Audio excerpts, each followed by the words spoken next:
everyone, welcome back to the Phone Museum. Today we are going to look at Samsung Gear Fit. Gear Fit came out in February of 2014 at MWC with Galaxy S5 and Gear 2 series. This is the first smart band that has curved display.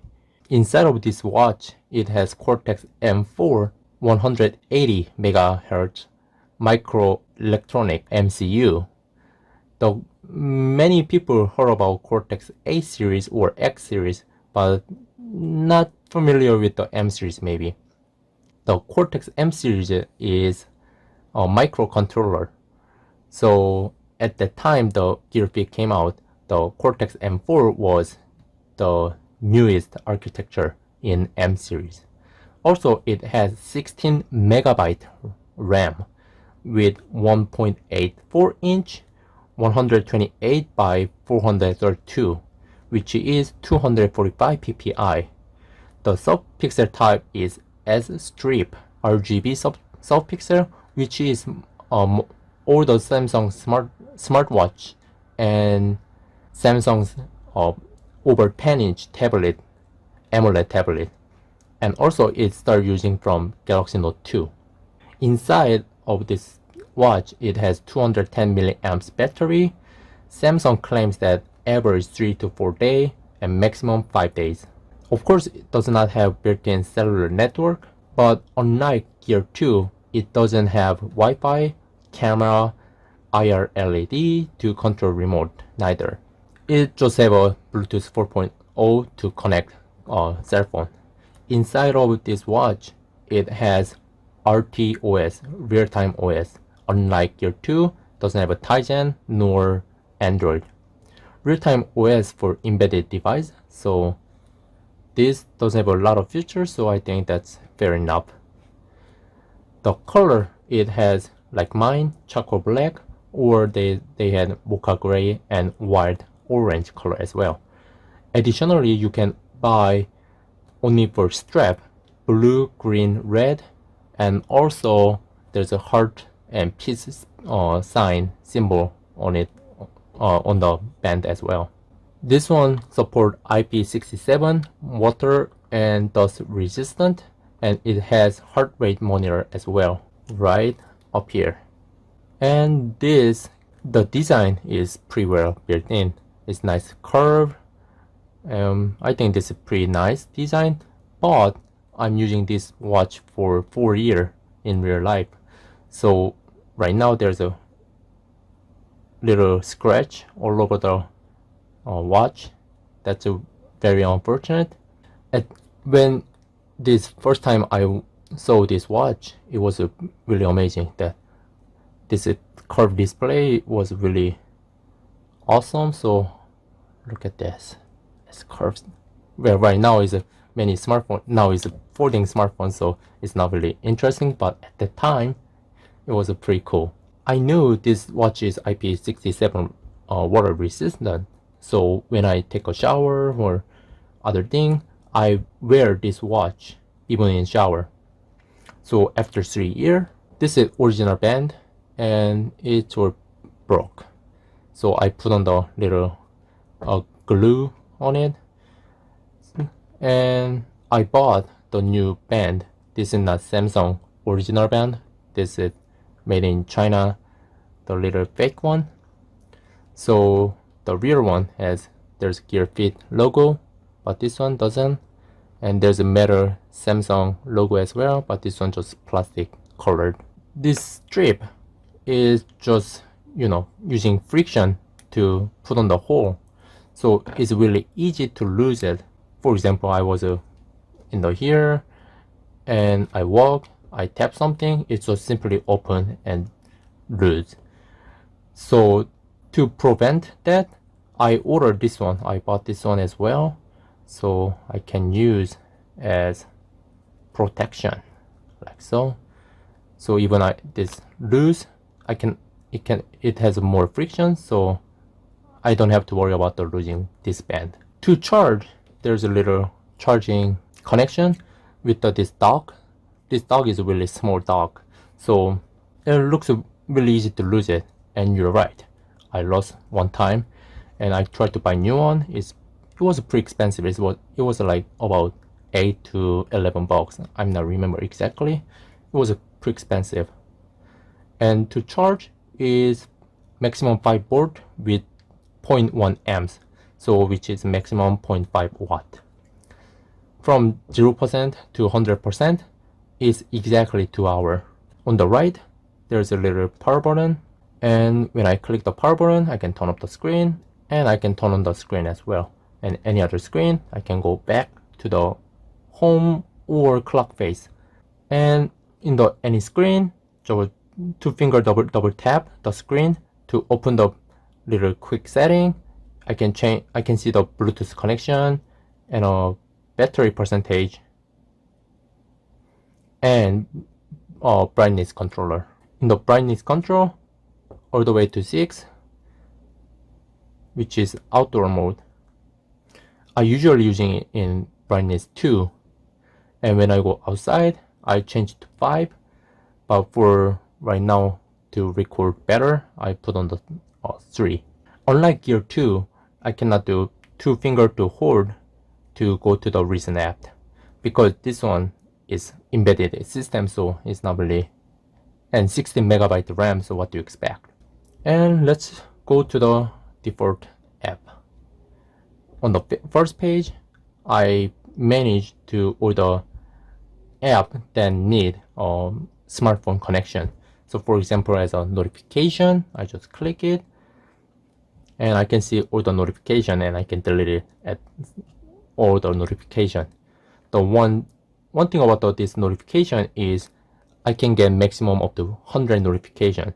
So if I get over 100, then the gear remove the oldest notification. So maximum I can keep is 100. So just regular third-party notification, I can just delete it or show on device, or message or missed call, and email I can do quick reply, which is set up in the Gear Fit Manager.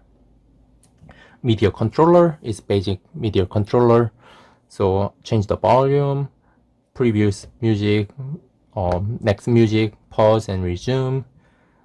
It doesn't have to be music, it can be a YouTube player, other media control. And find my device is find my device, like so. And we're coming back for the settings, and third page there's timer, stopwatch, and sleep. So I group with the kind of clock related app. So timer, I can do up to 99 minutes with 59 seconds. To demo, let's do 3 seconds. And there's a little counter going down, and it's vibrate for me. For the stopwatch, just a basic stopwatch to make a lap, and I pause, and I can see all the laps, and I can reset. And for the sleep, I have to turn on manually. This is, in my perspective, this is first generation of a sleep tracker, so it doesn't using a heart rate monitor or anything. It just detect the movement and count how long I slept and how many calories I used. The one bad thing about the manual control is sometimes I forgot to turn off manually, then it just record like over 14 hours, even I'm not sleeping. And the last page I group with together fitness application. So pedometer is just basic pedometer, just count how many steps. I can see the history, how far I walked, and how many calories I spent. And goal, I can set up the goal. If I reach the goal, then I get the little gold medal in the history, and I can reset the steps. In the exercise, there's running, walking, cycling, and hiking. Cycling and hiking, I have to connect with the smartphone. Running and walking, I don't need to connect to the smartphone. Though cycling and hiking needs smartphone connection because they need GPS information. For cycling, it needs speed information, and hiking, it needs height information from the GPS. So let's go with the running. I can start, and I can see the order history, and I can set the goal by the distance, time, and calorie. And there's a coaching option. So its coaching is, I can set easy or improving, those kind of stuff, and I can set the time and a maximum heart rate as an auto or manually I can put. So when I put it and I run, and it's telling me, oh, you need to go faster or you need to go slower by the vibration. When I turn the coaching, then heart rate is always on, so I cannot change the setting for the heart rate. Walking, cycling, and hiking is same option. And I can see all the history as well. For the heart rate, it's just basic heart rate monitor, and just give us a heart rate. And I can see the order history, and that's it. I think this is second generation fitness tracker in my opinion. So every exercise I have to turn on manually. And now let's go to second page. For the app connect is download the app from the smartphone, then I can open and the information push via Bluetooth. So for example, in quick setting, I can control the smartphone setting. So for example, now it's mute, but I can turn on the sound, vibration mode, and mute again. And I can see the battery percentage as well. This one doesn't have a LED flash, so flash is not available. But regular phone usually have a flashlight, so I can just simply turn the flashlight with the gear.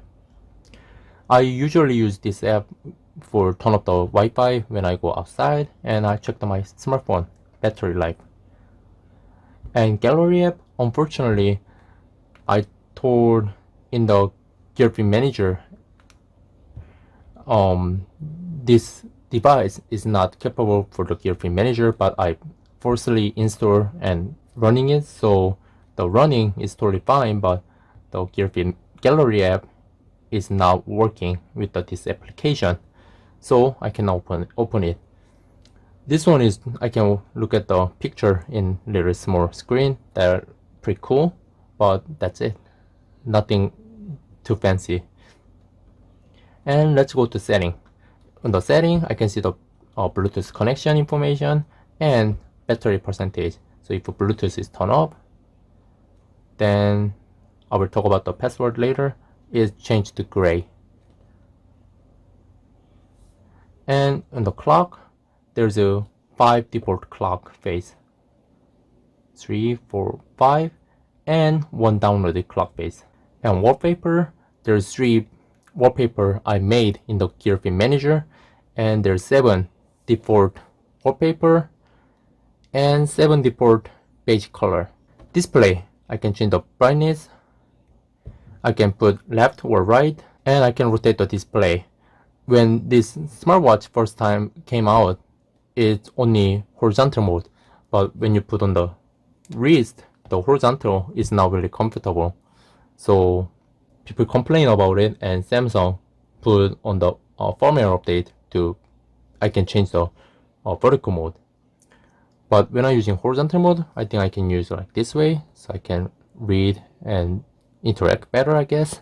And when I put on the horizontal mode, I can do home screen size, so I can change the large icon, then it's in 1 page per 1 icon.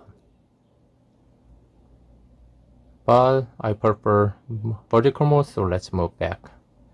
And screen timeout, from 10 seconds all the way down to 5 minutes. I usually using 10 seconds, but to film it, I put on the 5 minutes. Home icon size, I cannot using on the vertical mode. Font size, there's small and medium. It's only working in the notification. So when I go to notification, this is small font and I double tap to make it bigger. If I put on the medium mode, the default is medium and I double tap to make it smaller. And sometimes the text can be really long. Then you can click this button to rotate to read better. And gesture. So just using gesture to turn on the clock or last screen, where I can turn up the setting. If I turn off, probably I can use a longer battery. And I can turn on or off the Bluetooth. Blocking mode, I can block the notification and turn this gear vibrate. Then I can turn on always or while asleep. I can choose the option. Double press, I double press home each power button 2 times to which app to go shortcut. And profile, I can change in the date, birth, and height, weight, and a unit. Privacy lock is if Bluetooth is disconnected, then the watch is automatically locked. The problem is I cannot see the time as well. So this is clock, but Bluetooth is disconnected. Then unless I unlock the watch, I cannot watch the time. That's kind of funny. And I can reset the gear feed and gear feed information about the Bluetooth address and those kind of stuff. For the battery life, in my usage, I can use all the way up to 4 days. I just check the notification, check the time, and I did sleep tracker, and sometimes I did heart rate check. I did walking a bit, but I didn't really turn on the exercise. So if you turn on the exercise and turn on the heart rate more, then the battery reduce fast. But this about 6 years, it can go all the way up to 4 days. Really amazing, because first time I bought this watch, I can use about 4 days. So even 6 years later, the battery life is as similar as the first time I bought it. So that's really amazing. But the problem of this home each power button is really easy to break, I guess. Right now it works, but it's not really clicky. Anyways, that's it for the Samsung Gear Fit, and hope you enjoyed this video. If you like this video, you can subscribe my channel and you can click the like button as well. Thank you so much and have a nice day.